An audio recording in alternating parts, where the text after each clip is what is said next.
我相信很多人小时候都一定学过，树的年轮它可以用来辨别方向。像这里木质纹理比较疏松的地方，就是受阳面，也就是南面为多；像这里木质纹理比较紧凑的，基本上都是背阳面，也就是朝北面的方向。那这一个点到底是否是正确的？我来画张图给大家演示一下。我们假定这个是太阳的行进轨迹，这棵树在这里面，它的整个日照非常好，那很大的情况，它的年轮会长成这样子，相对的比较均匀。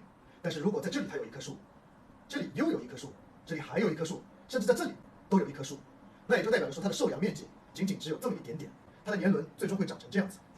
那这个方向是南面吗？其实这里是西南面。所以在野外很多事情都不是绝对的，一定要根据环境来多评估、多判断，这样子才能够做出正确的决定。